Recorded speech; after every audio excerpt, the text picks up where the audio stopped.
할렐루야. 아멘. 슬프다 아리엘이야 그러는데 이 아리엘에 대한 단어는 아리가 사자라는 뜻이에요. 무는 사자 아프리카에.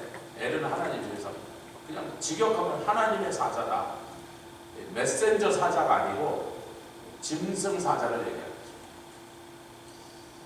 그런데 이것이 다윗의 진친 성읍이다 그래서 그 아리엘이라는 것이 예루살렘을 호칭하는 별칭이라는 것을 예루살렘을 부르는 별명이라는 것을 알 수 있어요.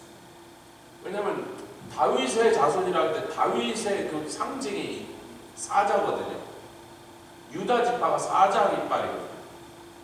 그러니까 다윗이 지은 성, 다윗이 수도로 삼은 성 바로 예루살렘.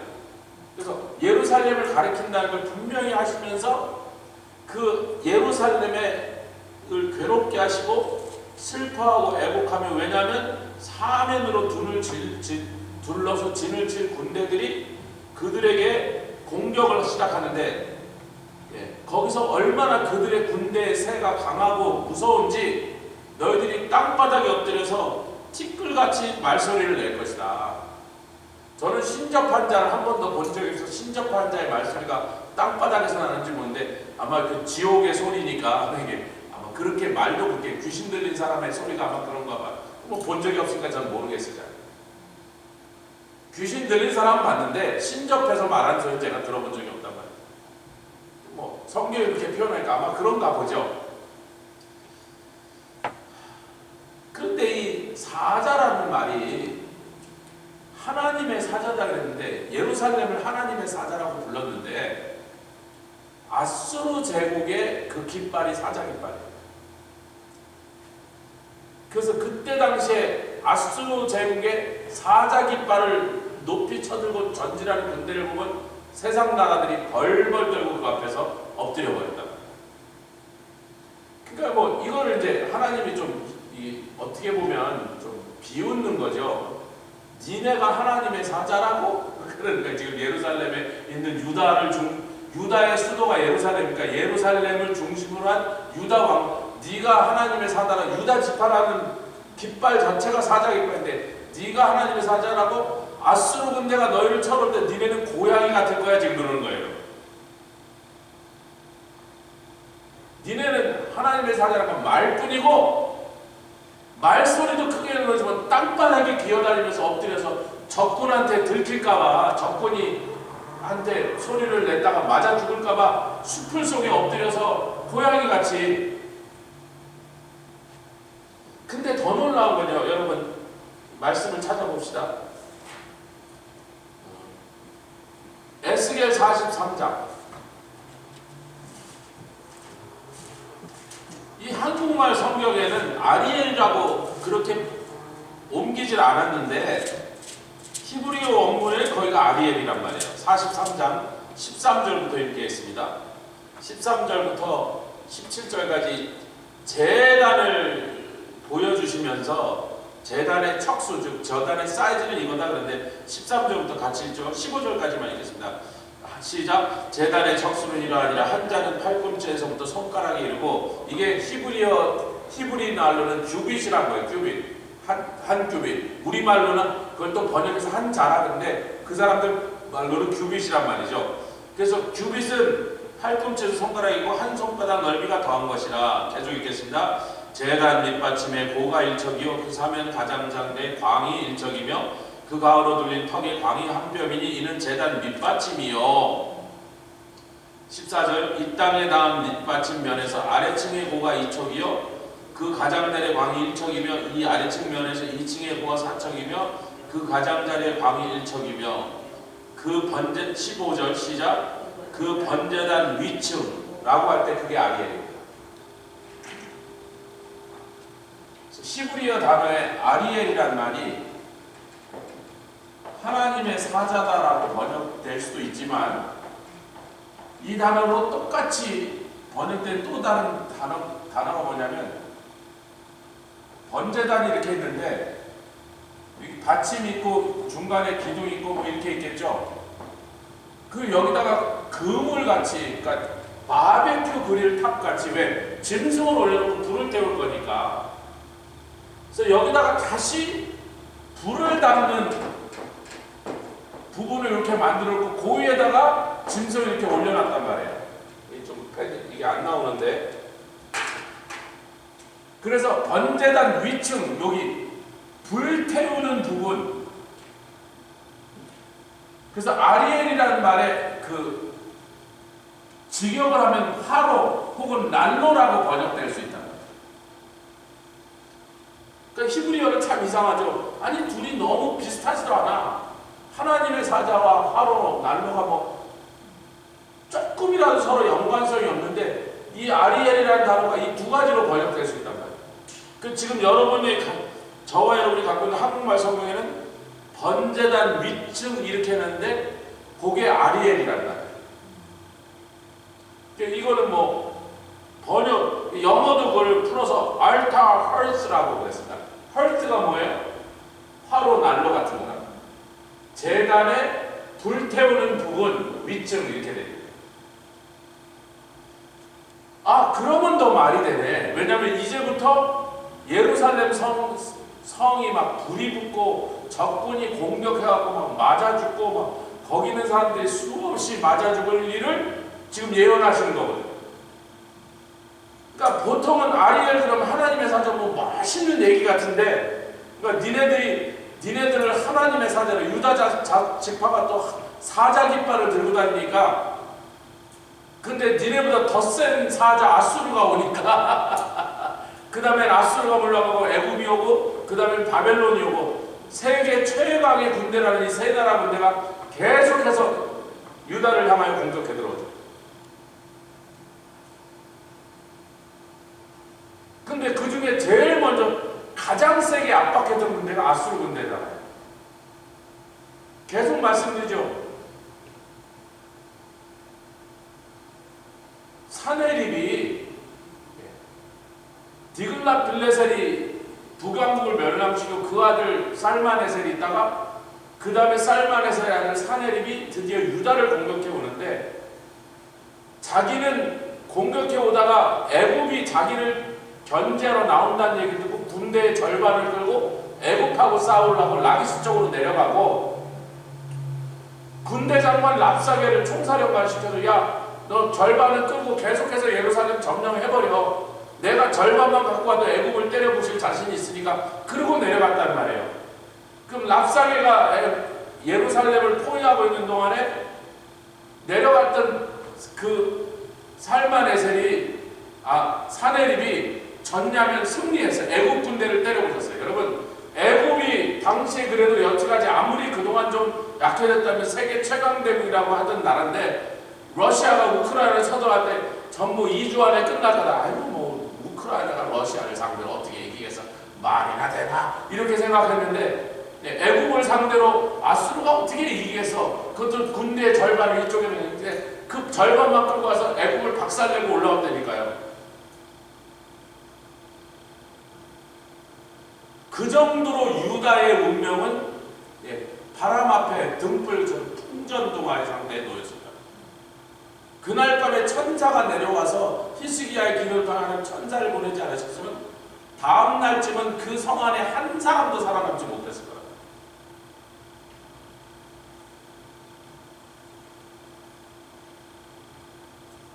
근데 재밌는 것은, 다시 이사야서 29장으로 돌아가서 재밌는 것은,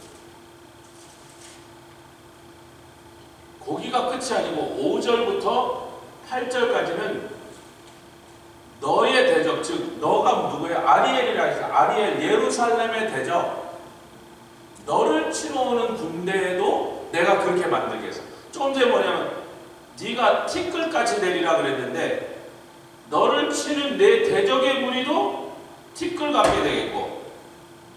아멘. 여러분, 티끌이라는 말의 핵심이 뭐예요? 그렇죠. 가벼워서 바람 조금만 불면, 엘리 제사장의 집이 바람만 부니까 새털처럼 나날라갔는데 아무것도 못 남기고 전부 다 죽었단 말이에요. 모든 것을 갈고 멸망했는데, 너도 티끌같이 만들지만 너를 치러 오는 대적은 세밀한 티끌, 더 작은 티끌처럼 만들어서 아멘 합시다. 그러니까 하나님이 내 백성이 더러운 우상 숭배하고 음행하고 내 말을 듣지 않고 교만해지고 술 취해서 그러니까 내가 너희들을 혼내주겠다 해서 너희들한테 계속해서 그러지 마라 회개하고 이제라도 돌아와라 내가 그렇게 권고하지만 니네가 끝내 내 말을 듣지 않으면 내가 드디어 이제 아리에라 너 이 번제단 위층에 불타듯이 하리라. 내가 너를 재물을 태우듯이 싹 태워버리리라. 저기다 올려놓은 짐승은 그 짐승이 어느 짐승이든지 뭐 염소든 양이든 소든 비둘기든 짐승 올라가면 새까맣게 돼서 나중에 보면 무슨 짐승인지 알 수 없어. 그냥 새까만 재만 남은 거야. 아멘. 형체를 알아보지 못하게 내가 태워버리겠다. 그런데 너희의 죄 때문에 내가 너희를 심판하고 너희를 벌을 주려고 그렇게 해서 그것을 위하여 동원한 군대는 내가 더 세게 때리려나. 여기 아멘 해야죠. 할렐루야. 그것은 아수르에게도 애굽에게도 바벨론에게도 그 다음에 뭐 페르시아, 헬라 제국, 여러분 제가 지금 열거한 건 전부 세상에서 가장 강력한 제국을 이뤘던 나라들인데 그 나라들이 하나같이 유다를 공격했어요. 이스라엘을 공격했다가. 그러니까 하나도 빼놓지 않은 다 멸망시켜버렸어요. 그뿐만 아니라 지금 28장부터 벌써 무슨 얘기냐면 종말의 적그리스도와 사망으로 언약하고 음부로 맹약하는 얘기를 하면서 그 나중에 적그리스도가 드디어 이스라엘이 회개해서 유대인들이 예수 그리스도를 영접하여 그쪽으로 돌아가니까 온 세상에 분해갖고 자기한테 이제 온 유대인들이 와서 하나님처럼 자기를 경배할 거라고 기대했던 적그리스도가 너무 화가 나니까 온 세상의 군대를 동원해서 마지막으로 예루살렘 아리엘을 깨러 온단 말이에요. 하나님 뭐라 그래요? 너를 치러 오는 대적에 그들은 더 세밀한 티끌로 내가 만들어서 아멘. 경각간에 갑자기 여러분 아수르가 멸망하는데 몇 년이 걸린 게 아니고 니느웨가 하룻밤 만에 점령을 당했어요. 애굽이 아수르한테 박살이 나버려서 애굽의 왕과 귀족들이 뻘거벗겨서 니느웨까지 여러분 애굽부터 니느웨까지면요 여러분 거기를 사막에 뻘거벗을 때는 깍줄이 다 타서 다 벗겨집니다. 여러분 사람 꼬라지가 돼서 도착할 사람 없고 거의 다 중간에 죽었고 살아서 도착한 사람이 사람 꼬라지 이 피부가 다 터져서 다 익어갖고 다 타갖고 와서 그러고 도착하는 거예요. 그게 사람 꼬라지가 아니죠. 여러분 그건 뭐 잔인한 동문을 행한 거랑 똑같은 거예요. 홀딱 벗겨서 끌고 왔다니까요. 애굽이 그렇게 멸망했어요. 그 다음에 아수르를 멸망시킨 바벨론도 메데와 페르시아를 해서 하룻밤에 그렇게 멸망했어요. 그 벨사살 왕의 얘기에서 다니엘서에서 우리가 그 얘기를 성경을 통해 정확하게 그날 밤의 사건을 우리가 알고 있잖아요. 낮에까지 술 처먹고 파티했는데 밤에 죽었다니까요. 낮에까지 그 제국이 있었는데 밤에 멸망해버렸다니까요. 아멘. 그 경각간에 너희가 갑자기 불려가서 날아가는 것처럼 날아가서 티끌처럼 세밀한 티끌처럼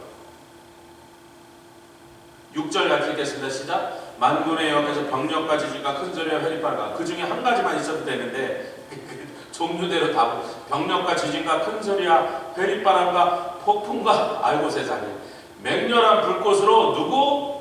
아리엘 너를 치는 대적을 세밀한 티끌처럼 만들어서 경각간의 바람에 불러가게 하는데 너희들이 치는 바람이 보통 바람이야.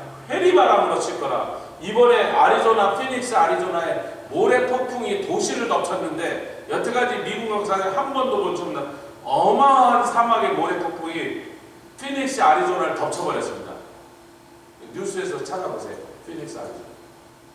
사람이 죽거나 그러지는 않은 것 같은데 모래 폭풍이 몇십 미터 높이로 막 날라서 도시를 덮쳐버렸다.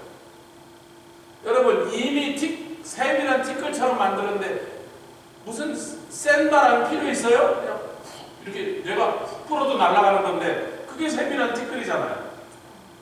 근데 회리바람을 불러서 불꽃으로 지진으로 그 뭐 다 때려부셨다가 아무도 살아날 수 없도록 완전히 멸망시켜버렸죠. 예루살렘을 치러 왔던 군대의 제국들은 전부 그렇게 만들어졌어요. 한 번 더요. 적그리스도의 군대를 포함하여 너희들도 그렇게 될 거야. 그 스가랴서 14장에 그 얘기가 자세하게 나와 있어요. 그렇게 될 거란 말이에요. 여태까지 다 그렇게 됐고, 아멘. 예루살렘을 쳤던 군대치고 하나님이 그 나라를 살려두신 나라가 없다. 그러면서 이제 그들이 멸망당한 거를 8절에 이렇게 표현하시는 겁니다. 표현을 7절 8절 시작. 아리엘을 치는 열방의 무리 곧 아리엘과 그 보장을 쳐서 곤곡해 하는 모든 자는 그들의 이 세상에서 존재했던 그 나라의 역사가 마치 존재하지 않았던 나라처럼 꿈처럼 환상처럼 되게 만드리라. 아멘. 여러분, 사담 후세인이 자기가 제2의 느부갓네살에서 그 옛날 영원했던 바벨론을 다시 재건하여 이 세상에 제2의 바벨론 시대를 만들리라. 여러분 진짜로 그랬어요. 농담으로 그런 게 아니고 헛소리가 아니고. 그래서 옛날 바벨론 성도 무너진 성대가 자기 별장도 딱 짓고 이 성을 재건하리라 그렇게 들어가고 있었어요. 여러분. 근데 두더지 새끼처럼 땅굴에 숨어 살다가 나중에 끌려가서 수염이려는 저 뒤에 살던 해리 아저씨처럼 돼갖고 그러고 끌려가서 나는 군인인데 명예롭게 총살을 해야지 이놈들아 잡범처럼 교수형하는데 여러분 그게 순뻥이에요. 그 사람 한 번도 군대 간 적이 없어요. 맨날 군복 입고 권총장 다니서 우리도 다 쏘봤어. 진짜 군인인 줄 알았어. 군인이 아니었어요. 군대에 간 적이 없는 놈이에요. 웃기는 소리 하잖아. 미국에서 민간인인데 네가 무슨 군인이나. 그래서 교수형 당했잖아. 얼마나 비참하게. 정말 동네 개에 매달려가고 보신탕 내지 그렇게 비참하게 죽어.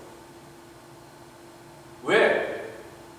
29장 7절 8절에 하나님이 너희들이 아무리 네 나라를 다시 일으키려고 해도 너희들이 이 세상에 마치 존재하지 않았던 것처럼 너희들 역사 전체를 환상처럼 꿈처럼 만들어 놓을 거야. 아무리 꿈에 배불리 먹고 맛있어도 꿈에서 깨고 나면 하나도 배가 든든하지 않고 꿈에서 아무리 물을 들이켜서도 네 목이 여전히 목마른 것처럼 너희들 아수르, 바벨론, 애국 너희들 나중에 절대로 다시 못 일어나.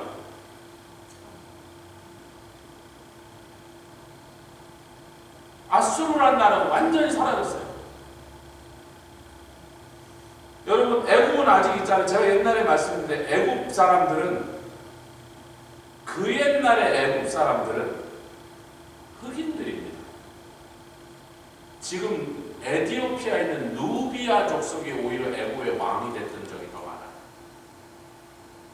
그 지금의 애국이 이제 북쪽이지만 나일강의 하류죠. 나일강은 남쪽에서 북쪽으로 흐르니까 그 나일강 하류에 있는 사람은 주로 아랍 사람들이 들어와서 섞인 거예요. 이슬람 군대가 점령을 하고 그 점령한 군대 사람들이 와서 현지 여자들하고 막 애들을 낳고 섞여서 뭐 아랍 사람 같기도 하고 약간 거무튀튀하기도 하고 근데 뭐 아랍 사람이야. 언어도 아랍 말입니다. 이집트 언어가 아니에요. 그래서 누비아 족속이 있는데 가면 원래 이집트의 주류 세력의 그 누비아 족속 가면 그 누비아 사람들이 자기네 나라 말을 하면서 이게 옛날 이집트 언어라고 그렇게 말을 해요. 지금 이집트에서 쓰는 말은 아랍어예요. 아랍어. 그러니까 애국 사람들은 다 어디로 사라져 버렸어요. 뭐 그냥 여기저기 짬뽕 돼갖고 애국이라는 국가는 다시 세워졌지만 아멘. 바벨론 얘기를 아까 했고 자 그렇게 하신 다음에 이제 8절까지 그렇게 정리가 될 거예요. 9절부터 16절, 14절까지 여러분 13절부터 14절까지는 예수님이 가장 많이 인용하셨던 이사야서의 말씀이죠. 이 백성이 입으로는 나를 가까이 하고 입술로는 나를 존경하나 그 마음은 내게서 멀리 떠나갔도다. 그래서 그들이 보아도 보지 못하고 들어도 깨닫지 못하고 소경이 되고 귀머리가 되었느니라. 여기서 이 말씀을 계속 예수님이 인용하는 거예요. 근데 설명하고 있죠. 9절부터. 9절 다시 읽겠습니다. 시작. 너희는 놀라고 놀라라. 너희는 소경이 되고 소경이 되라. 누가 소경이 되라고 그러셨어요? 우리 주님이 너희를 소경이 되라. 왜 소경이 되라고 했는 얘기는 이제 조금 이따 하고요. 그들이 소경이 되니까 너희들이 독주를 마시고 포도주를 마셔서 비틀거린 게 아니라 원래 여러분 태어날 때부터 소경인 사람은요 한 번도 본 적이 없이 나니까 장님으로 태어난 사람은 태어나서부터 눈을 감은 상태로 다니는 일이 익숙해져 갖고 한 5살, 10살 되면요 거의 지팡이 안 놓고 막 돌아다녀요. 자기 나름대로 방향을 계산하고 이렇게 느낌을 가지고 돌아다닐 수 있는 능력이 생겨갖고 눈이 안 보이지만 돌아다닌다고. 그런데 문제는 누구예요? 몇십 살 살 때까지 멀쩡히 눈을 보던 사람이 갑자기 뭐 사고나 병이 와서 눈이 장님이 된 사람은 오랫동안 이 지팡이를 짚고도 제대로 못 걸어다닙니다. 그냥 툭툭 걸려 넘어지고. 왜? 자기는 늘 보면서 다녔던 습관이 돼서. 그래서 그런 사람들이 나중에 장님이 되면 사실 더 힘들게 사는 거예요. 근데 유대 사람들이 원래 보던 사람들 아닙니까? 근데 하나님은 장님을 만들어서 영적 장님을 만드는 영적 실제 장님이 되게 합니다.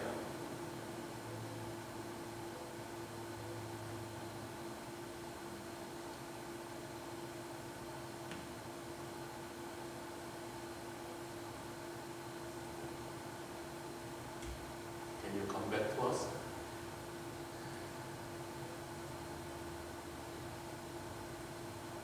왜 장님이 됐다고요? 10절 읽겠습니다.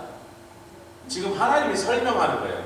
너희들에게 아리엘이야, 왜 내가 사방에 대적한 데 둘러싸여서 번제단의 위층처럼 불붙어서 타죽게 생겼냐면 왜 그런 일이 너에게 왔냐면 너희가 소경이 되리라. 아멘. 소경이 돼서 비틀비틀거리고 다니는데 너희가 왜 소경이 됐냐면 내가 깊이 잠들게 하는 신을 너희에게 부어주어 너희 눈을 영적 눈을 감겨버렸느니라.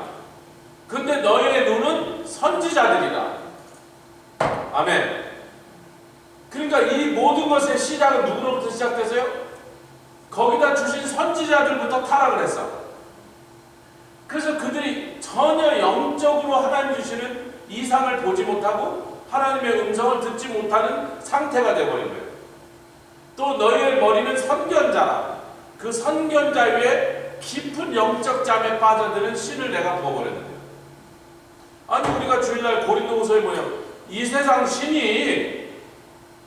신이 믿지 않 복음을 듣고 거부하는 자들에게는 이 세상 신이 그 마음을 혼미케 하여 그리스도의 영광의 복음의 광채가 비춰도 그것을 깨닫지 못하게 받아들이지 못하게 하느니라.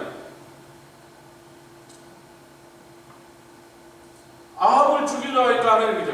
누가 내려가서 저놈 아합을 깨워서 죽는 자리까지 끌고 오고 그랬더니 제가 가겠나이다. 그래 가라. 그게 누구야? 거짓말하는 거예요. 내려가서 아합한테 거짓말해서 이번에 가면 틀림없이 승리할 수 있고 반드시 이길 거라고 크게 막 신이 나갖고 죽을 자리로 가게 만드시는 하나님이란 말이에요. 그럼 왜 하나님은 그들에게 깊은 영적 깊은 잠에 빠지는 신을 부으셨느냐? 그 이유를 두 가지로 우리가 이제 다음 주에 우리가 나눌 게 15절부터 21절까지 말씀이고 오늘은 거기까지는 아마 시간이 없어서 못 갈 것 같아요. 첫 번째 이유가 뭐냐면 11절부터 읽겠습니다. 왜 그렇게 하셨느냐? 11절 시작. 그러므로 모든 묵시가 너희에게는 마치 봉안책에만이라 그것을 유식한 자에게 주며 이르기를 그대에게 청하느니 이를 읽으라면 대답하기를 봉하였으니 못하겠노라 할 것이요. 사랑하는 성도 여러분, 하나님의 말씀 중에 봉하라고 한 것이 딱 두 군데죠. 성경을 주셨는데 주시다 말고 봉하라, 봉해서 아무나 읽지 못하게 하라는 데 두 군데예요. 두 군데가 어디입니까? 다니엘과 요한계시록. 두 군데 다 묵시예요. 묵시를 또 계시라고 하기 때문에 같은 말입니다. 그래서 요한계시록, 다니엘서는 전체가 묵시, 앞에는 히스토리, 역사 부분인데 마지막에 있는 세상 마지막 날에 관한 부분은 묵시란 말이에요. 그랬더니 천사를 통하여 그걸 주시자마자 다니엘아 봉해라, 요한아 봉해라, 묵시는 봉해놨습니다. 그러니까 보통 사람이 읽어도 전혀 깨닫지 못하도록 해놓은 거예요. 아멘. 아무리 네가 공부해봐라 그게 깨달아지나? 네가 알아들을 수 없도록 봉해놓은 말씀이야. 그런데 영적으로 성령으로 충만케 한 사람에게는 그것이 그 비밀이 풀리게 해주셨습니다. 아멘. 그러면 선지자가 눈이 감기지 않았더라면, 영적 눈이 떠져 있었더라면 그 묵시로 봉한 말씀을 받아도 그것을 주신 성령이 해석하는 성령으로 내 안에 계시면 그것을 여전히 그 비밀을 풀어낼 수 있었는데, 근데 이 사람이 보나마나 율법을 가리키는 유식한 사람이에요. 여러분, 이스라엘에서는 유식하다는 말은 율법을 잘한다 그런 뜻이에요. 그러니까 서기관, 바리새인, 제사장, 율법사, 율법을 가리키는 율법 교사들이란 말이에요. 근데 그 사람들이 뭐가 아니에요? 영적이 아니에요. 즉 성령이 없어요. 그 사람들이. 그러니까 긁기는 잘하는데, 긁기는 너무 잘하는데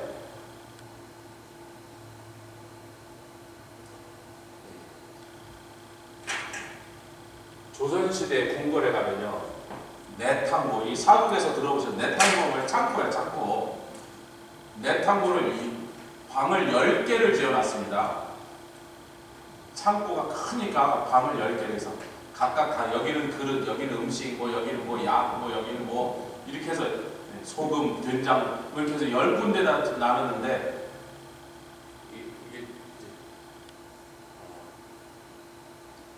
이 창고니까 창고 1, 2, 3, 4 번호를 이렇게 붙여야 될 거 아니에요. 내탕고. 근데 그때 사람들은 이 번호를 붙여야 될 거예요. 천지, 하늘천 따지, 거물현, 현황, 우주, 지구, 집주 이렇게 적어놨어요. 그래서 조선시대 도자기를, 궁궐에서 쓰던 도자기를 딱 발견했거든요. 이렇게 써있어. 도자기 하얀 백자, 우라는 탕에서, 번호에서 방에서 나오는 거야. 그걸 구울 때 아예 그걸 한자를 적어놨어요. 그래서 이거를 누가 쓰고 있으면 왕실에서 내탕고에서 훔쳐간 거야. 우리 교회 것도 PKAG 막 적어놔도 그래도 여전히 다 들고 가지. 가는 집마다 가면 교회들은 한 4-3 개씩은 다 나오고. 그래도 뭐 우리 넉넉하니까 뭐.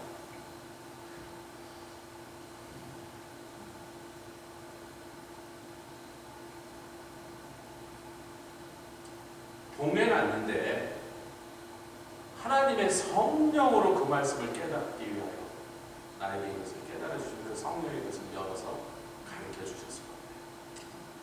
지는 하늘천 따지, 가물련, 누르왕, 지부집주, 뭐 가마솥에 누룽지, 박박 긁어서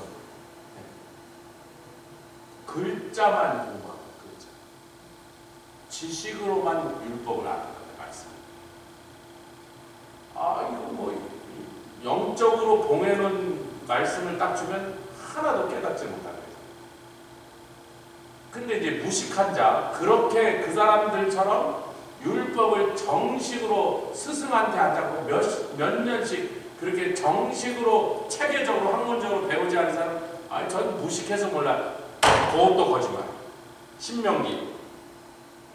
오늘 거기까지만 갑시다. 신명기.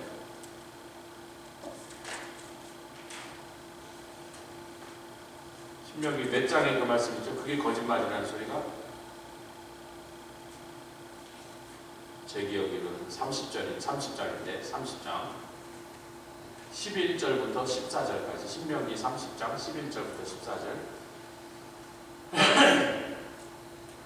같이 읽겠습니다. 신명기 30장 11절부터 14절 시작. 내가 오늘날 내게 명한 이 명령은 내게 어려운 거래 어려운 거 아니에요. 여러분, 어려운 거 아니라 그러면 그냥 쉽게 말하면 내가 내게 준 이 율법의 말씀은 쉬운 거라. 그리고 멀리 있지도 않다. 하늘에 위에 있는 것도 아니고 바다 건너고 있는 것도 아니고 말씀이 심히 가까워 내 입에 있으면 내 마음에 있은즉 내가 이를 행할 수 있느냐. 여러분 저 좀 보십시오. 이거는요 율법의 말씀을 다 주시거든요. 마지막에 이 율법의 말씀을 받은 너희가 어떻게 이 율법을 써야 되느냐 얘기하면서 어려운 게 아니고 어떻게 하면 행하면 이런 말씀을 주신 하나님의 의도를 네가 파악할 수 있어. 하다 보면 복받고 하다 보면 성공하고 하다 보면 하나님 지켜주신 걸 네가 체험할 수 있으니 왜 이런 얘기를 하셨는지 네가 알 수 있게 되는 거지. 머리로 깨닫고 행하는 게 아니라 행하면 깨달아지는 거예요. 아멘.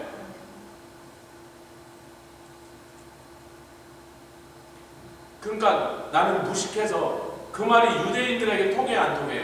신명기까지 모세오경을 깡그리 외워야 성인식을 치른 사람들인데 한 단어도 빼놓지 않고 토시까지 틀리지 않게 다 외워야 성인식을 치러서 정식으로 유대인의 그 남자로서 그 사회의 정식 어른 대접을 받았던 사람들인데 신명기를 몰랐다고 말하면 말이 안 돼. 이게 어불성설이야. 지가 그걸 깡그리 외웠기 때문에 성인이 됐는데 유대인 남자라고 인정을 받은 건데 자기는 몰랐다고 말할 수 없어. 알고 있잖아요. 근데 그 다음에 그 알고 있는 내용 중에 신명기 30장을 지가 외웠잖아요. 라피 앞에서. 거기서 뭐라 했어요? 이 말씀은 어려운 것이 아니라 먼 것도 아니라 이 말씀이 얼마나 너에게 가깝냐면 심지어는 내 입술에 있고 내 마음에 있어서 이 말씀대로 행할 수 있게 하셨느니라. 행하기만 했더라면 네가 그 말씀대로 살기만 했더라면 이 말씀을 다 네가 깨달을 수 있게 그렇게 디자인을 해놨단 말이에요. 세상 공부하고 달라요. 세상은 배워야 행동하는데 하나님의 법은요 행동해야 배우는 거예요. 순종해야 깨닫는 거고요. 믿어야지 그 믿음이 행동해야 믿음이 생기는 거란 말이에요. 그러니까 가르친 자는 유식하다고 지식만 자랑하는데 영적이 아니야. 오늘날로 하면 성령을 못 배웠어. 성령을 못 받았어. 여기서 이 교단 저 교단 이름 들먹거리는 곤란합니다.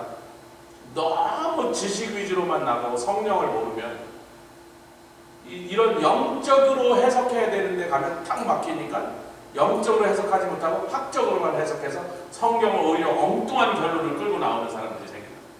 유식한 자들, 신학자들, 목사들이, 설교자들이 오히려. 그리고 일반 백성들은 저는 무식해서 몰랐어요. 거짓말. 왜 무식하게 됐냐면, 왜 모르게 됐냐면 성경을 안 배워서가 아니라 성경 말씀대로 살지 않았어요. 아멘 합시다.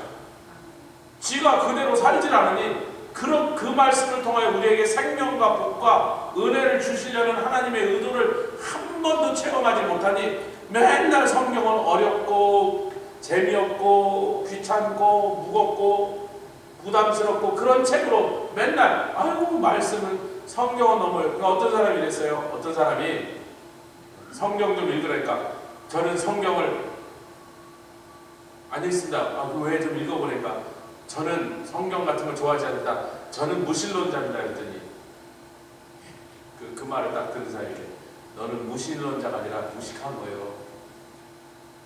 네가 안 읽어봤는데 어떻게 반대를 할 수가 있어? 읽어봐야지. 나는 이래서 성경이 마음에 안 든다. 이렇게 해서 내가 볼 때 성경이 든다. 너 안 읽었다며? 안 읽었는데 어떻게 반대를 하냐고? 그거는 무신론자가 아니라 넌 무식한 거라고. 오늘날 교회에 참 무식한 자들이 많아. 성경을 안 읽어? 읽어도 안 해. 그대로 살지 않아. 그 말씀대로 행하지 않아. 그 순종하고 그대로 한번 순종하여 그대로 살아보면 왜 이런 말씀을 나에게 주시고 이 말씀이 얼마나 귀하고 놀라운지를 다 맛을 보게 될 것인데 그 뭐 안 하면서 맨날 저는 뭐 이래서 못하고 저래서. 오늘 그래서 우리가 어디까지 왔냐면